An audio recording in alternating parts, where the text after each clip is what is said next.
So sad, guys. I'm actually slightly tardy. Hello, everyone. Welcome to this great edition of the Bisimoto Tech Tuesday. Good afternoon. And for those of you listening on iTunes, Anchor, Radio Public, all the cool podcast format, thank you so much for joining us. And for those of you on YouTube, thank you for joining our feed as well. This is where I answer questions both live and written down, sent in to us courtesy of Instagram Live. Hello, Aweds. Hello, Hunter. Who did I miss so far? Let's see. Ari's here as well, of course. And Ari, why don't you say hi? I missed you for 2 weeks. Hi. Yes, Ari. Oh, I'm sorry. You look at the camera, so you didn't get to see Ari. Chrissy, good seeing you. Thank you for joining us. Fabian, good afternoon. Greetings. Good seeing you guys, indeed. Hello, S4. Omar, greetings, indeed. What up, Barad? Good seeing you. Brodvik, thank you for joining me. Mark, good afternoon. Good seeing you. Thank you for joining us this afternoon. What a great day. Thank you for the kind words, E46. Hello, Tony. I've done quite a bit with the SC300. I even owned one myself, which was manual. How cool was that? But let her go and I regret that. Fat Man, good seeing you. I am great S4. Hope you're doing well. Ricky, my friend, good to see you. Hola, Ben. Hola, boss. Hello, Outback. Daz, good seeing you. Miss you very much, Daryl. Can't wait to see you out in the pond. And speaking from across the pond, hello, AJ. So for those of you on YouTube, I'm saying hi to all my great friends here on Instagram who follow the Bisimoto feed, and they have an opportunity to interact with us. So I had tons of questions coming to many of you. Hello, Andre and Fabiano. And that being said, I want to use this opportunity to share with you my insights. I cut off my beard. Ari, did you notice I shaved? Yes, I did. Ari noticed it. She didn't say anything. Did. My daughter likes it, but I don't know if I do. So I may leave. Ari said bring it back. Your face looks poofy. My face looks poofy, she says. So I have to bring it back and bring a little hair. Get a little gruff. Okay. So I'm here in front of quite a few cars. I have the Bisimoto Viper right here. I have the Boxman there, and the new Mercedes project in the back. And speaking of projects, I picked up something really cool today.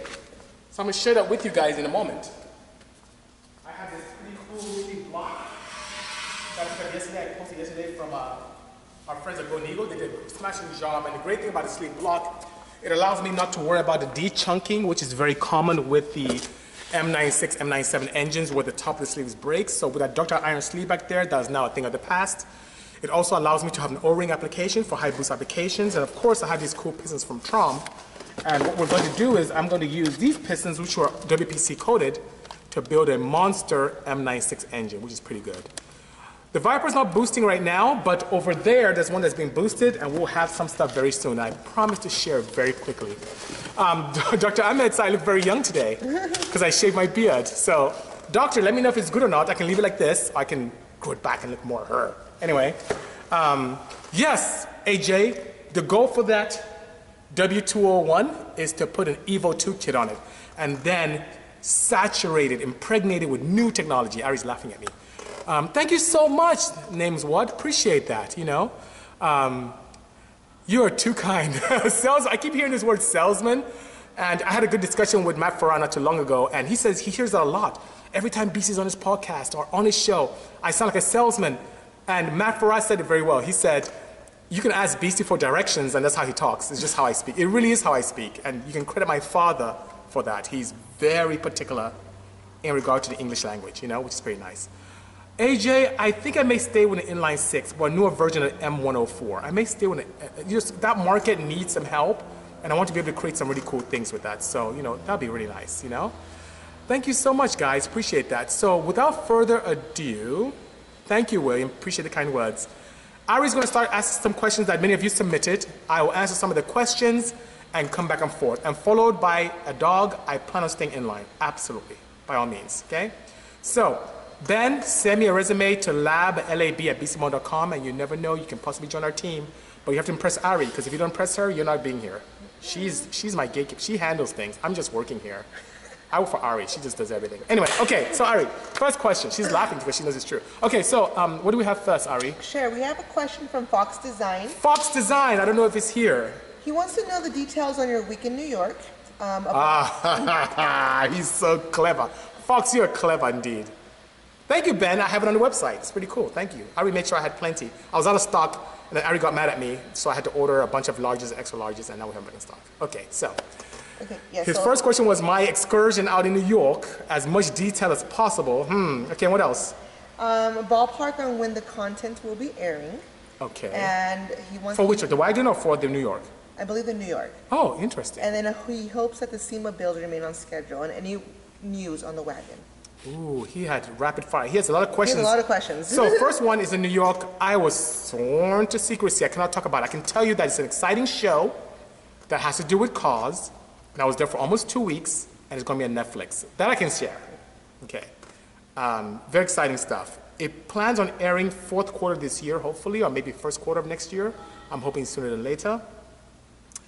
I cannot show any data that I collected, which I collected tons of it. I haven't showed you, Ari. I have some crazy stuff. But I can't share that until the show comes out. I had to sign really thick NDAs because it's a very big show. I can tell you one thing, it's the biggest car production show I've worked on. And I've done Grand Tour, I've done Top Gear. This is by far bananas. It's so ridiculous. So I'm pretty excited about that. Oh, Fox is here. You asked some really good questions, you know. So, you know what? I may be coming to Dubai if the doctor who's on here invites me, which he has, so I need to go see him. So very soon, sooner than later, it's going to happen very soon. And yes, CP is classified. It did affect my schedule slightly, so I did plan for this ahead of time, thinking that I'd be much further ahead than I am now on the SEMA projects. So it did delay me, and what it's caused for me is to be here very late. Ari may not know this, but I slept here Saturday night. Yeah, she didn't know that. So I'm sleeping here, I'm staying at the office, I'm working quite a bit just to catch up. And Marvin and I came in, we did quite a bit of stuff here, which is pretty exciting. So we have a lot of fab stuff done and more to come. So it's happening, and we're somewhat getting back on target. And the Waggle van is on track. We're going to take care of the interior tomorrow, and we're filming that to document that so I can put it on YouTube as I promised. So the Bisimoto YouTube feed, go and subscribe, and you'll see everything. Richard, you're going to really like me this year. You're going to really like me this year. I appreciate that. You're going to really like me. So, yes, I did the Grand Tour, AJ. The very first episode, the very first Grand Tour episode, I was part of that. And if you look at the introduction, I'm part of it. You'll see me in the audience, but if you look at the introduction, you'll see the Porsche that we built for EA, for the Need for Speed franchise, in that scene where they're on the desert, mashing out, and then planes flying overhead. You can clearly see the RW Bisimoto that was built there, which is there, you know? So that's pretty cool. And William, you're very clever. You're almost there, not quite. But if you look right here on top where I'm pointing, that's a CRV right there. So hint, hint, hint.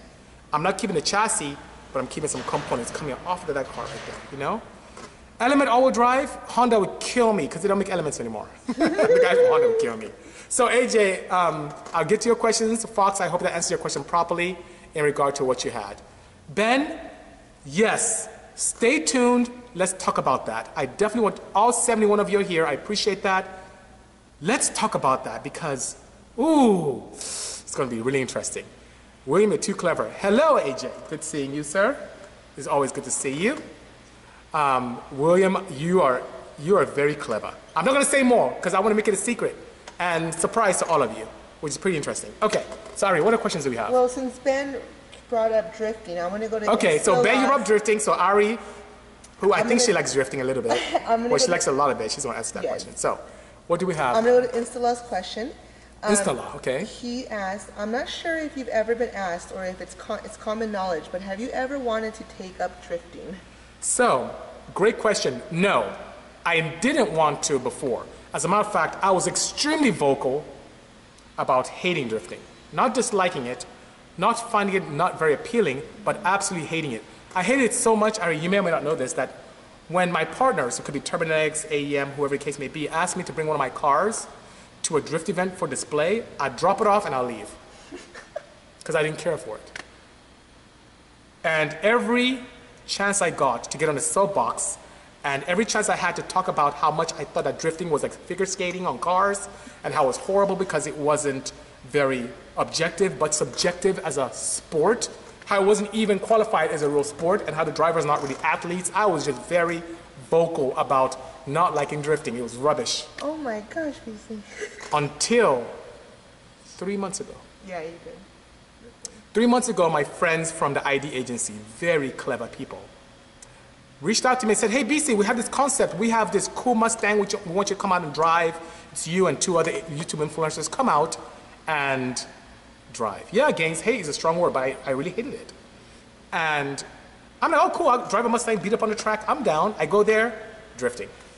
They wanted me to come and participate in a drift school to get a first-hand experience on drifting, share my thoughts before, which I did, and share my thoughts afterwards, which, boy, I was in for a surprise. It was a full-day course, and guys, when I was done, I couldn't believe it. Not only did I end up loving drifting, it was challenging. It was really challenging. I remember Haiti was there with me, and she was laughing at me about how I was not, I was trying to do a slide, I was spinning out, and she's laughing. I'm like, I used my influence to say, could you guys put her in a car and have her drive it as well? And thank you, I am both, thank you. And she got in and she made the same mistake. So she knew that it was very, very difficult. So long story short, I ended up, by the end of the day, drifting properly, doing figure eights in a 500 horsepower Mustang. It was really a lot of fun. It was great. I had a great instructor, and the agency documented all of that, and I think they put it up already, I'm not sure. But it was myself and two other YouTube influencers, which is weird. They were big-time car YouTube influencers. I didn't know who they were, and they didn't know much about cars. But they were car influencers. This is the weirdest thing. But anyway, I don't even know their names. I always ask me who they are. I don't even remember who they are.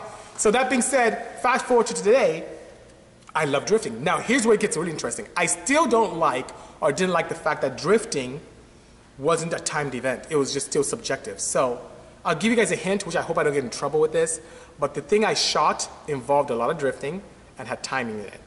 And it made me fall in love. So don't be surprised if next year you see me build 1 or 2 drift cars, just because I've now found a venue where you can drift and it's timed, which is great. Thank you, Redman, appreciate that. And yes, I will definitely take a roundabout. No, I'll have you do that, Daryl. You're good at that, always pissing her off, that's good, you know?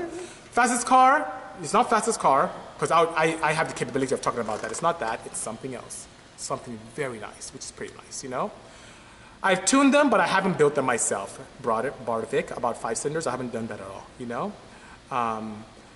Do I have a video explaining why I went with the Mercedes? If not, what the platform? I should do that. So, because you mentioned that, I'm gonna take time, I'll do it live on YouTube, and I'll talk about the Mercedes, why I did it, and walk around it so we can talk about that, which is pretty nice, you know? Which is pretty cool. Hello, Iverson, you know? My fastest top speed I've ever done. Officially, I would say 187. Still debatable, 230, debatable. Let's see. Yes, I've been on Netflix Fastest Car, and Car Matchmaker, and Drive TV, and Top Gear, and quite a bit. UK, let's plan that after the SEMA comes along. I haven't really done much planning for the UK yet, you know? Adam is asking, why don't I use superchargers the way I use turbos?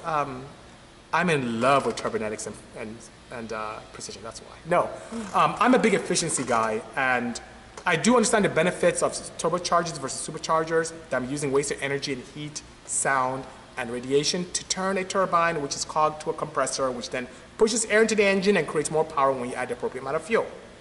The supercharger, on the other hand, has absolutely no lag, makes your engine act like a big NA engine, but it takes energy to create the energy through compressing the compressor wheel.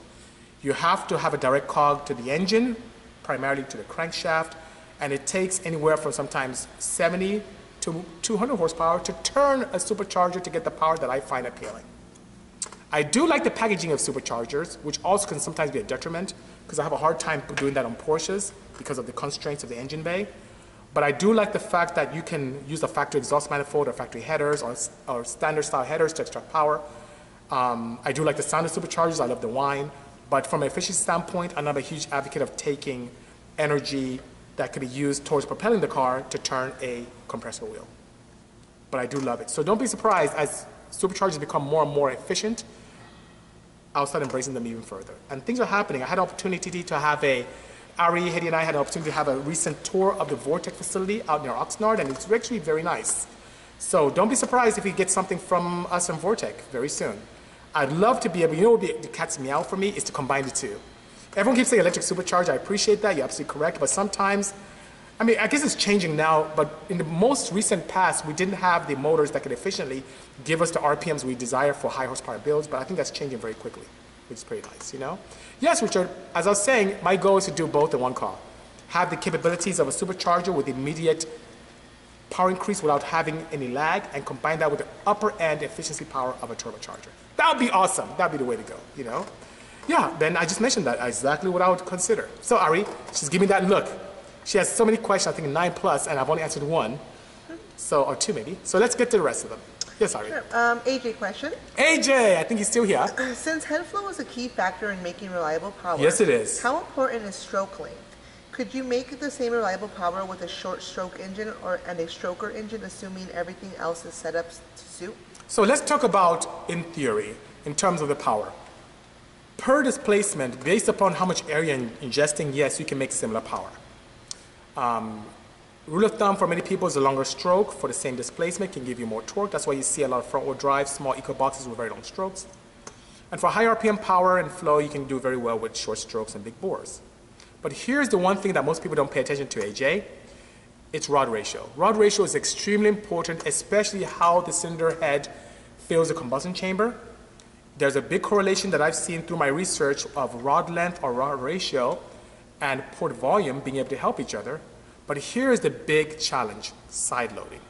When you have an engine that has a very slow numerical rod ratio, 1.4, 1.3, 1.2, dare I say 1.2 to 1, you have significant amount of side loading where the piston is pushed up against the side of that bore of the block over there. And what ends up happening is that doesn't do a very healthy job in regard to long-term reliability. But with long stroke engines, long rod engines, not only do you get less side loading and more efficiency and reliability, you have excellent dwell at top dead center and bottom dead center as well, and it helps with a lot of breathability of the engine, which is pretty nice. So my rule of thumb has primarily been with small ports. I'm a huge advocate of long rods because that small port has small cross-section area, and for that long dwell at bottom dead center, you have the opportunity for a long sweep of the crank to keep filling the combustion chamber, keep filling the cylinder, which is very, very nice. For engines that have a very large port, a large cross-section area, you want to be able to fill that as quickly as possible and use velocity to your advantage if you can. So don't let that thing dwell up top, have it dwell shortly and come down quickly and pull air in as much as it can. It works extremely well. Yes, that is the Evo project in the back. No Lentre. That's a very good observation. Yep, frictional losses are the enemy. We don't want that. That's why I'm a huge advocate of using coatings and aerospace-based oils like the Purell stuff that I use. Friction is key. You know, we're not actually making power in engines when we modify them. We're making the but the chemical energy that's in the fuel that's being consumed more efficient. So we're releasing more energy by harnessing it better. We're not allowing more of the energy to be lost to friction, to heat, to radiation, to the cooling system. We're doing what we can so that the energy can be focused on the piston dome, so it can do work on the crankshaft to then propel our cars, which is pretty cool, you know? Zephyr, that's a good question. I am asking them, I'm beating them on the head with it, so don't be surprised, it will come soon, but I am there with you. I'm pushing them to do that, by all means. The Fit Epic, that was a limited supply. I don't think I'll be making any more. I just made it for like a small batch to help my fellow Fit guys out. And we made quite a few. We made dozens of those things, and they're all gone. I have one more left, which is a prototype that I have in house upstairs. I was like, really? We have one? I have one more left. I could probably let it go for like a couple $100, even though that one prototype was one of the most expensive ones I had to make because it was the first early models that we had to test. I think it has a slight dent or dimple on the tip, which you won't see under the car anyway. But for a couple $100, I'll let it go. Someone else can borrow it, which is pretty cool, you know. Redman, that's a good idea. I should really do that. For those of you on the podcast and on YouTube, he's asking I should open up a school. That's a great idea. I may end up doing that. Or something better. Classes. We should do like a tuning classes. Tuning class. How are you trying to get me in trouble? You know I love Ben Strader. I don't think you know who he is, but Ben Strader is the owner of EFI 101. He's a good friend. I don't want to piss him off. He's a good guy. But you know what would be great? It's if we had a show that talks about stuff like this. Oh, Tech Tuesday. Here we go. No, I'm kidding. Or maybe a proper show that can reach more masses. Maybe something on science channels. That'd be good. Maybe. Yeah, maybe. You know. Yes, Lee. Puro does have a UK dealer. His name is Daryl. He's from Pro Phoenix. He's here. So connect with him. If you have a hard time connecting with Daryl from Pro Phoenix, write to me, DM me, and I'll connect you with a UK dealer for Puro. I'd sell to you, but the shipping's expensive for me, and he's local. And he's a good friend as well. He actually is one of the dealers for Bisimoto stuff. So if you need Bisimoto stuff there, he can help you too. Okay. So Ari, what other questions do we have? I got a question from Z. Rennerson. Z. Rennerson, okay. What fluids do you use in your transmissions, diffs, etc.? Whatever factory recommends is what I use in the Porsches. I'm I'm pushing my friends from Purell to create something, so I've been experimenting a little bit with them. And now I'm letting a lot of the cat out of the bag, but there's some gear oils I have in pails that I'm testing for them. And I need to send some to you as well, Pro Phoenix, out there in the UK to test as well. But the results are very, very appealing. So when I don't have access, I use what factory recommends, even high performance applications. And right now I'm working with the aerospace company Purell to be able to develop something that can be very good for the market. Okay, what else do we have, Ari? Another AJ question. Would you consider playing with push rod suspension and active aero for your Boxman and 190 builds? Is that AJ saying that? Yes, it is. Answer is yes, I do. As a matter of fact, the Boxman that I'm bringing up, how's our feet so far? We doing good? Oh, yeah. Okay. The Boxman that I have coming up, I am definitely using some active aero. And I'm a huge advocate. You know, AJ, I'm all about technology and trying different things and doing crazy stuff. I love it. So it's going to happen. It's going to happen. Lee GT is asking, what is it about Purell that makes it advantageous versus normal synthetic oils? A ton. But now tell you about the things that I like. Hopefully you guys like it too, because people have all had different experiences. Oh, it smells great. Oh, my car runs better. I get better gas mileage. Here's my take on it, because I was very skeptical initially. Extremely. I did not want any part of it. The guys sent me some samples to test out, and I was like, oh my God. First, it makes more power, which I love, by friction reduction, so I love that very much. Secondly, the one thing I hate about conventional oils, especially one that's very popular in the Porsche world, and in the Honda world and Toyota world, it starts with an M, ends with a 1. That oil has horrible evaporative function, meaning it evaporates so easy. You put in your engine, you have to keep topping off. I hate that. Purell has extremely low evaporative function, which is fantastic. Thirdly, chemical resilience. I use exotic fuels on all my cars. This car next to me here has E85. The car behind Ariana has methanol as a fuel. Right here, the Mercedes I'm building is going to be a flex fuel application. The Odyssey minivan that's next to me here is on flex fuel as well. This has on E10. I hate when I use conventional synthetic oils and it doesn't have the ability to withstand those oils and still give me the protection I want. I drain them, it looks like chocolate milk. They have affinity for it very easily. It doesn't do a good job. I take my block apart and I shared on my earlier sessions where I had bearings that I put up on a conventional oil versus the one on Purell. On conventional oils, when I use it with E85 and I pull my bearings after some sessions or some seasons or a season, it has a spider webbing on it because I'm just not getting protected. It's breaking down that hydrodynamic wedge that exists between the crankshaft and the bearing. Then with Purell, it looks new. It's awesome. Those guys are so good. I'm smiling because I'm so happy about their stuff. And as a chemical engineer, I'm baffled how they do it. But they told me that the oils that exist in automotive today for us is such old technology. I won't be surprised if what they sell to us as Purell is really what they sell to the U.S. government for the drones and other aircraft, you know. And Daryl just mentioned something very good, zinc content. Yes, zinc is very high. Most conventional oils exist anywhere from 660 to maybe 1,300 parts per million of zinc. Most of them hover in the 800-900 range. Pure is 1730 ppm of zinc, which is very protective for the valve train. And above and beyond that, thank you, Daryl, for reminding me on that, it doesn't disassociate from the base compound very easily. And that base compound being group 4 and group 5 oils combined. Most cheaper synthetics are group 3s, which are hydrocracked mineral oils. And then group 4s and group 5s are oils that particularly, you know, some of the popular ones only do one or the other. Purell combines the two, which is pretty nice, you know? You know, Estella is asking, do I have any outdated tech that I want to see come back? For example, pop-up headlights, old school tech, old school, pull-out radios. I think those are cool. Those aren't coming back. But I do like pop-up headlights. It has a nice little kickback to it. I like pop-up headlights. They're pretty cool, you know?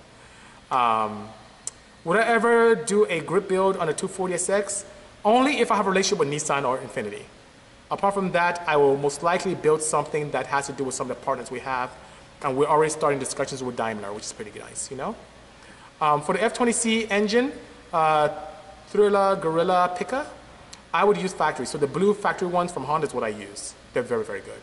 And if I wanted something aftermarket, I'll either use K&N or maybe our friends from Fram, but I would really, K&N or factory would be ideal. Factory is my choice as well. Thank you so much, RGS. I appreciate the kind words. Yes, I'm building a revenge car right now as we speak. A revenge car to grab and save the image of the Odyssey, which has no traction whatsoever. We're going to fix that. Power is never the problem with us. Hooking up is. We're going to fix that. I always had the same problem even with my Insight. I always have, that's why I run 28-inch slicks, and they locked me at that. I couldn't go bigger. I run 30s if I could. Power is not a challenge. Traction always is. Okay, sorry, what else do we have? A question from Dino Yorso. Dino Yorso has a question. Did you guys do any testing on your aero package? What was it worth in lap times? Yes, I did. So, and the testing we did was via CFD, so I didn't do it on the track itself, so I couldn't quantify the gains there. But you can literally feel the car, especially Fontana, at the big Roval, which is a big fast track, you literally feel the car come down. Check this out. I would never share this with anyone else except for you guys, my friends. The splitter that I got from APR that I put on this, the downforce was so crazy on that Roval at Fontana that when I get certain speed, I feel the car come down and I just hear, pop! And I thought I threw a rod, which is weird. I don't throw a rod. I'm like, oh, it sounds like I threw a rod.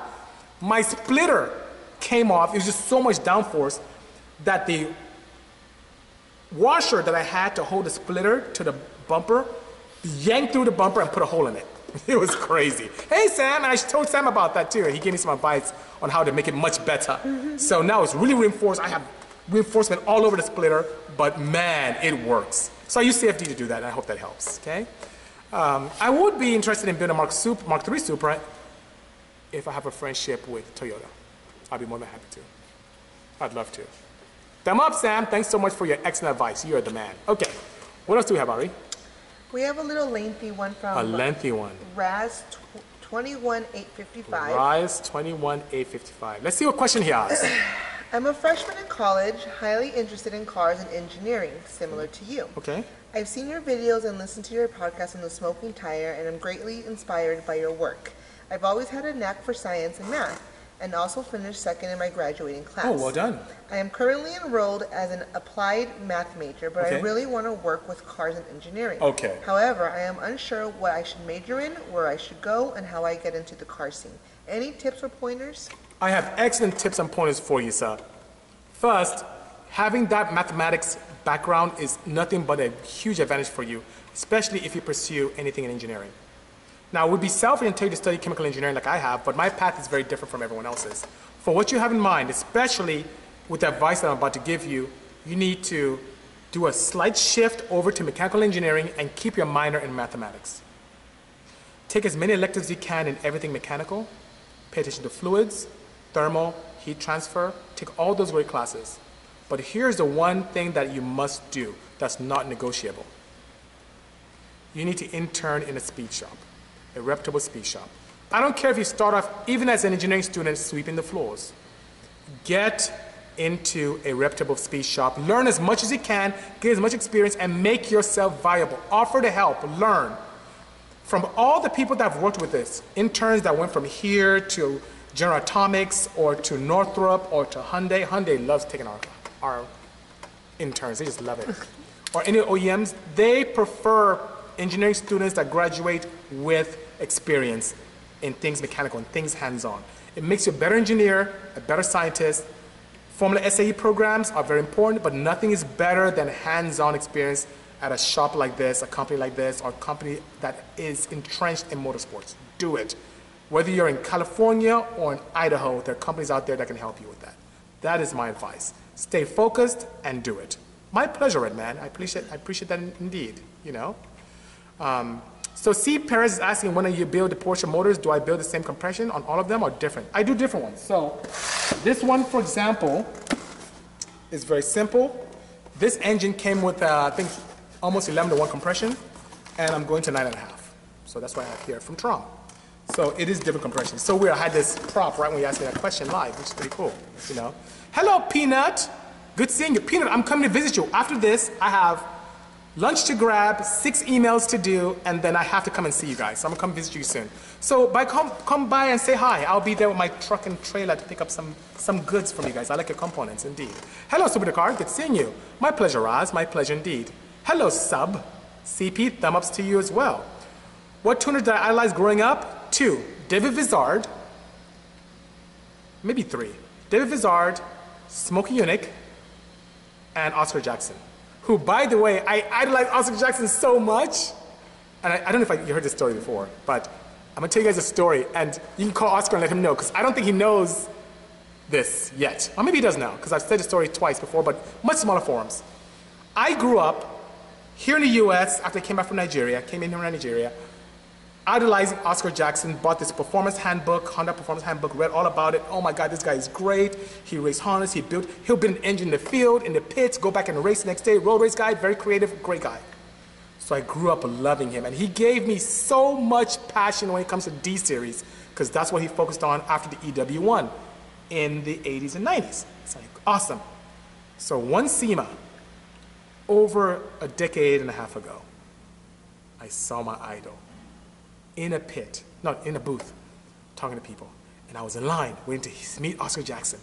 And this had to be maybe 2001, I think, or 2000. And I go up to him, I finally get in line, like, Oscar, sir, you are so great. You have inspired me so much. I actually built a D-Series, a 1.5 liter to make 230 to the wheels. 238 to be exact, because of your influence. Thank you so much. And he looked at me and said, you're lying. I'm like, no, sir, I don't carry the dyno charts with me, but I read it. He's like, no, that's not true. And he turns around. And I was crushed.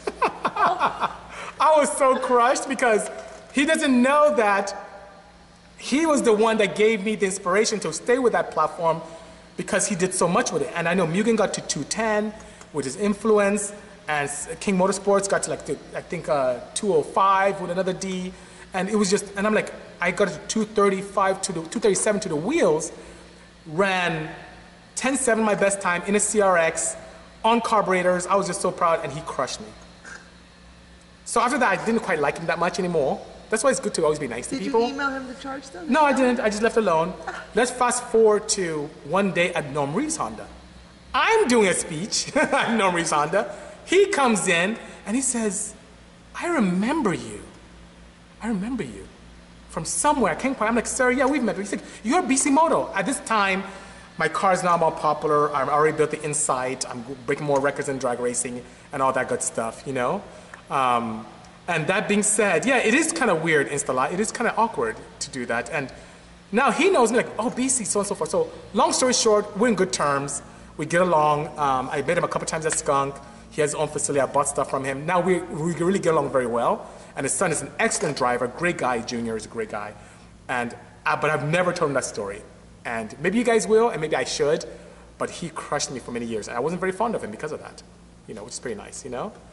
Thank you so much, Alcon. That means so much. Share the news. I love you guys. I love enthusiasts. I'm here to help. I don't care about charging for this. I'm here to give my information for free so you can enjoy and learn and have the opportunities that I didn't have. I had one guy who took me under his wing when I was growing up. Thank you, Shell. You're so kind. One guy who took me under his wings, and that was John Concialdi, founder of AEM. And if not for him being so nice to me, I would not be where I am today. He is the key to my success when it comes to everything automotive. And he was a great mentor and still is. And I just always look for opportunities to do what he did multifold, to do as much as I can. So I'm here to help. Thank you so much, Redman. Tell him, man, tell him what he do. I will do that, Redman. I certainly will. So thank you so much. Ari's giving me the look like BC. We have more questions. Answer. Two more. Okay, two more. Okay, let's go. What do you have, Ari? I'm ready. Okay. Oh, I'm ready. Okay, questions. Let's go. Yes. In your years of building engines, yes, what CFM number have you seen on your respective builds? Oh, is that AJ? Yes, it is. AJ, you asked me to spill my beans. Oh my goodness. Okay, let's do 27 inches of depression. On the, what engines are good? Maybe the Genesis engine, it's a Lambda. I've seen 380s. And you keep pushing the lift past 480, you don't see much more. But that's just massaging, not going crazy. On my purpose-built heads, I've gone as far as 470 CFM with a lot of big cross-sectional area and large valves. I think that pretty much covers the gamut. One thing that did surprise me years ago is the F22A non-VTEC. The stock head flows better than many ported B-series engines, which is, I'm shocked that most people don't race that engine. It's awesome. It really is good. Yeah, AJ always does have very good questions. 164 scale is asking me a question, Ari, and I'll have Ari answer it. 164 scale answer question is the SEMA car done? She's laughing at you, 164. By the way, we're bidding 5 cars, of which one is an OEM, and none of them are done. No. So she's laughing even more, you know. Yeah, I'm swole, Debo. Debo. I'm swole. You need a gold chain. I need a gold chain, or like one of those. No, wife beater. No, I have wife beater and the, what do you call it? The rim around my neck. What's his name? I see him at all the events. I forgot his nickname. Flavor Flav? No, that is a clock. There's a guy who goes to all the like import events locally, and he's like a bouncer guy, and he wears a rim around his neck. Not Debo. Cuban chain. He's signing the Cuban chain. Sam is like rolling his eyes. Anyway, okay, last question. Okay, last question from Z. Rinnerson. Z. Rinnerson, okay. What have you learned about suspension since you started the center seat Porsche? A lot. This center seat Porsche next to me has taught me a lot about balance, the influence of carbon fiber wheels, and how light wheels totally change the dynamics of a car. I don't need as much compression and rebound to control an assembly this lightweight and this rigid. I've noticed that corner balancing is much easier with a center seat, which is pretty nice. You guys are being very naughty. Sam has said something funny. Ben's actually get a wall clock and paint it gold, which is pretty nice. So, thank you, Zephyr. Welcome back, by the way. Brian Diaz, tuning software for the popular cars of a lot of you here, for the Hondas. For standalones, I use AM Infinity, AM Series 2. I do quite a bit of the Platinum series of Haltech and a little bit of their newer Elite. For flashing, I do a lot of K-Tuner and Hondata. S300s are still fairly popular here in the Southern California area, so I've been able to do that.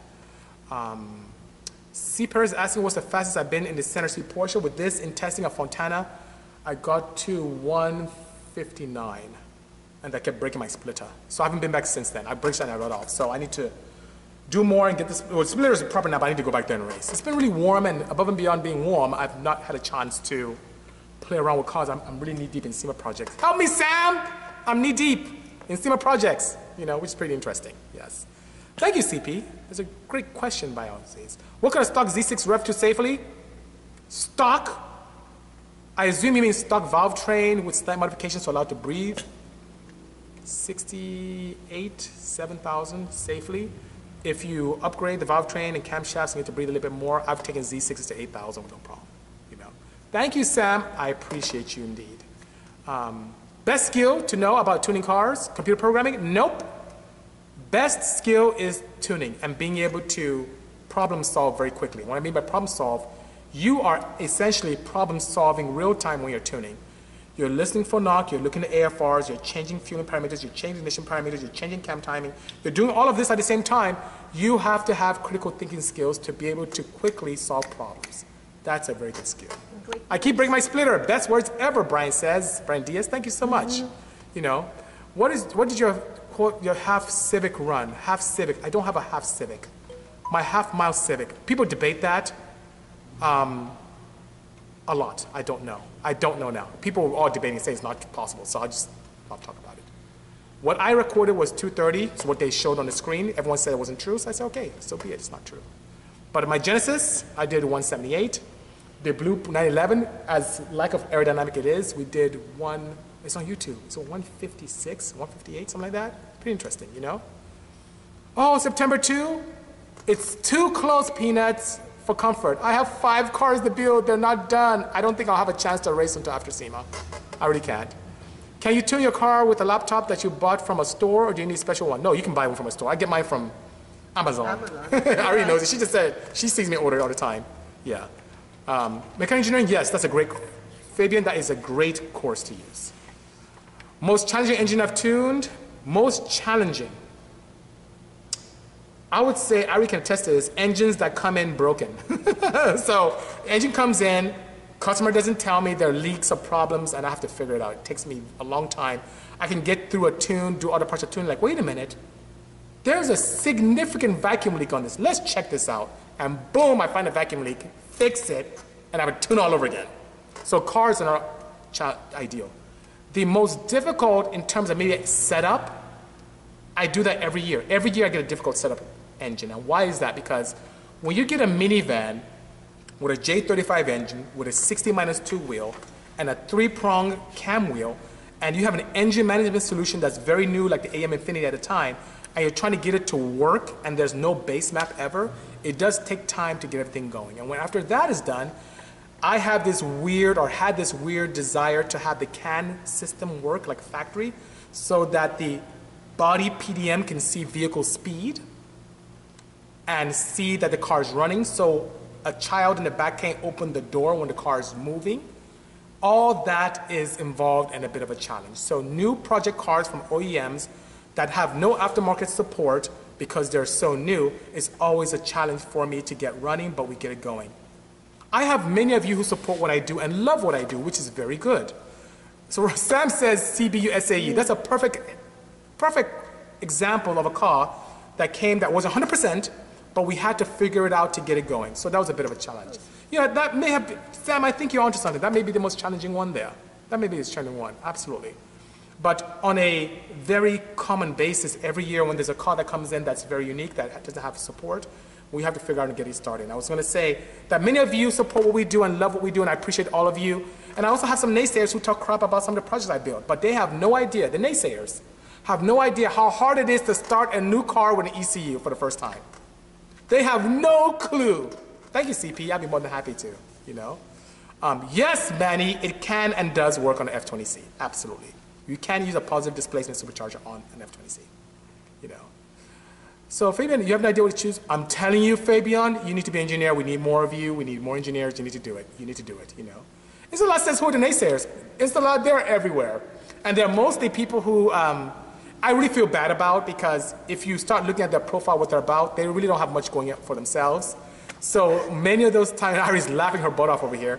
If you look at the profile of the people who are very venomous against a project car I build, a lot of them don't have cars or haven't built any. I guess it's easier to criticize others that are doing things than doing things yourself, which is pretty sad. But on the same token, it's people who maybe are sad about maybe some of the accomplishments or being able to achieve quite a few things, or maybe they're mad at themselves. Really, I feel bad for people who really take time to naysay. I don't understand what they're going through. I even respond very kindly, like, whatever you're going through, I hope it comes to pass, you know. So that being said, I feel bad. Basement dwellers, Estella said. Yeah, basement dwellers. Jay Durbin's asking what I think of EC Masters. I've never used it. I haven't done that. Keyboard erasers. Sam is bringing it to heat today. Absolutely. So that being said, we even have competitors that do that, but most of the time their cars aren't. You know what's weird?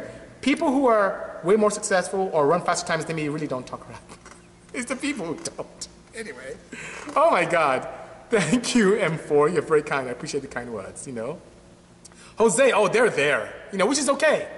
You know the worst part, Jose? When I was really, really big and all I did was really inline 4 stuff, I had a group of people who hated on me so much and talked so much crap about the components I designed, and then you know what happened afterwards? They copied it. So they talked so much crap and beating up on it and tacking it and making up fake stuff about it, and then they end up copying it and selling in copies. It's so crazy. Anyway, let's talk about some great positive things for a change, you know? Let's talk about that, you know? I appreciate all you guys here and how great you guys are. Yes, it's going on and on, Ari. Armchair quarterbacks, just keep going. But I'm just very happy that I have great people like you. I'm happy I have partners in companies like Trom who make these awesome pistons for the Porsches. Back there, I'm very happy about the sleeve blocks I got from Golden Eagle. Those guys are great. And above and beyond that, I'm really excited about next year's project for the W201 or the 190E Evo 2 DTM throwback project, which is pretty nice. You want to talk about wagons, Jose? Let's talk about wagons. Let's do that. That should be a song. Oh, Ari says it should be a song. So I can make a song which is, let's talk about wagons. M4 is asking, what engines do I have in mind for the 190E? I don't want to take too much thunder, but you guys are my family. So let's talk about it, okay? Let's talk about it. Tell us about the Benz, AJ says. Okay. So that being said, I grew up in the era of just crazy touring cars. I remember the touring wagon from Volvo. I remember the touring Accords with the reverse heads. I remember the touring Mercedes-Benzes and BMWs. I remember Japanese Grand Touring championships and what people are doing with civics and photo civics back there in Japan. I just loved the look. I love the fact that those race cars look like something that we can go and buy at a dealership. It was so awesome. To see these cars, like, I can relate. That's like my Civic. That's like a car I can go buy. That's like a Volvo wagon that my grandpa owns. It's just fantastic. Okay, you know, Daryl, I'm going to get you. Daryl said horse and cart is what he said. I'm going to get you, Daryl. I'm going to still get you. No, British touring, okay? So, I love that. And there's a marquee that we've been going back and forth with conversations. Haiti, the team, and I have been talking about them a lot. And we're getting some reaction in this Mercedes-Benz. So I said, you know what would be great is, you know, with some help from Mercedes and some help from you guys as supporters to build a throwback car like that. And for engines, as many of you talked about, I really like putting a large displacement multi-cylinder V engine in there. I love to put a V12, V6, V10, something Daimler-based in there. But I like to help too. I'm here to help, you guys. I'm here to help, you know. I know, Rothfab, he's right. You're so right. I need to do that. It's coming, I promise. The guys with the M104 engines need help. There's some companies out there making kits, but it's not really great. The inline 6 iron blocks that are more, not mechanical injection based like that, but the generation afterwards where they are more sequential injection based, that power plant is really robust. So I'd love to see how I can push it for reliability and push it hard. I may try pushing a factory engine to see where it expires, and then from then addressing the shortcomings and taking it from there, which should be pretty cool. So I'm pretty excited about this throwback project. I'm going to do as much as I can to remain to the spirit of old school touring of the 190E. But instead of the inline 4 Cosworth-based engine, I'm going to go with something larger and something with forced induction assist. How's that? Hello, Sam Sabra. Good seeing you. A gumball car. Wow, I'd love to. So much to do, so little time. Why IG? I keep getting disconnected. Oh, you can disconnect, Ari? I was getting my stuff earlier, but it's okay. fine now. Let me know, guys, if it's still messing up, you know? Yellow headlights? That'd be cool. I want to get rid of these USDM headlights on it now and put something more Euro, which is pretty cool. Yellow would be pretty dope. That'd be pretty nice, you know? Let me know, guys, if any of you are disconnecting as well or if the feed is becoming very strange. Because I'm not on Wi-Fi. I'm actually on my regular 4G right now. So we don't have any connection issues like we did. Saber said it's good. Thank you, Saber. You're awesome. Thank you so much. Empire, good seeing you. No, it's my end, not you. Okay, thank you, Alcon, for the kind word. Fog lights. I don't remember. I need to look it up. I don't remember if the original touring car had fog lights. If it did, I'll do it. If not, I wouldn't, you know? You know what? Friday Future, they are doing it. They're hiring a lot of my friends and people who are very clever. I think Faraday Future has a bright future. Even though they're having some weird challenges with management right now, I think they're doing good. Thank you so much, DJ, and thank you as well, Sam. For the first time, it's okay for AJ, which is great, you know. Yes, I may do a DTM style rap. I'm getting all the feedback of, make it clean. Maybe I'll do a second one clean, but I really want to throw that old school feel to it. So that old school weird looking rap, I want that, but I'll most likely use my partners instead of the, you know, Somex and Shell and other partners that are on it before. But it's going to be really cool. I think so, you know. Oh, now it's good. Okay, thank you so much. Thank you so much. So can I carry a plug-and-play kit for the M1? I would like to. So it would be nice to have induction, pickup, crank, pickup cam, engine management solution, and also a very reliable base map for anyone to use to get their cars going. There are so many M194 engines out there. It's a shame to abandon that market. There's so much. And that thing is not only cost effective, but the engine is extremely robust, which is fantastic. So I'm pretty excited about that, you know. Updates on the wagons. I did good. You are so late. We talked about wagons earlier on. And the wagons are right here. I have some components coming in from out of state. I mean, have you ordered those components? I ordered them. I paid them already. I don't know about picking up to ship. Okay, I don't know talk about that. She has some shipments to pick up for me. Ari's so good. So she's going to pick up some shipments for me, a pallet of just stuff for the wagon. We are filming tomorrow the whole interior dash and everything coming out. Then it's going to go and try and get cage. Sam, are you there? And then above and beyond that, I'm going to take the interior to my friends at SOS and Oceanside and have them redo it, which is pretty nice. Headflow for potential for which engine? Let me know, AJ, and then we can talk about that. I hope you're not talking about the Faraday Future, but because that's an inside joke. The most fuel-efficient car I built, oh, the Ionic by far. So last year, you can look it up, the Bisimoto Ionic, or the iconic Ionic, that's why I called it. Bit of a mouthful, tongue twister there. We took this chassis from 48 miles per gallon and got to 83. That's the most fuel efficient car I've ever done, by all means, you know? Fox I said, yeah, get on it, Ari. Oh my God. Check my messages. I would do that. I would do that, Fox, by all means, you know? Thank you so much. It's so good to do that. Sam, you and I both, we need to clone ourselves. Let's get on that ASAP after SEMA, you know? I've been telling you this. Is the Mercedes rap set in stone, or would you hold a competitor of sorts or be open to idea? Yeah, I would open a competition for it. I'm open to it. Really, guys, I build these cars because I like to drive them, but you have to look at them. So if you think that I should do something different or leave it clean, should I leave it Bisimoto blue? Should I leave it the same kind of pewterish silver? I don't know what color that is. It passes smog. We just got the smog stuff today. It passes smog and everything, so which is pretty good. AJ, I want it to be a semi-multi-purpose vehicle, so ideally I do want to road race it and want it to look good while road racing. So I've noticed that four figures road racing is not a lot of fun. It's actually very scary and it's dangerous. So, hey, you know what's a good idea, AJ? How about a high horsepower opportunity, but at the press of a button, you can get four figures. I think that's a good idea. Ari agrees with me. Ari's so down. Two-tone, blue. Tell you what, guys, I'll put up a post as we're getting close, and then let's see what we can do. But I am not touching that car. Ari's nodding her head. I am not touching that car until next year. I am not touching it until next year. I'm not touching it until next year.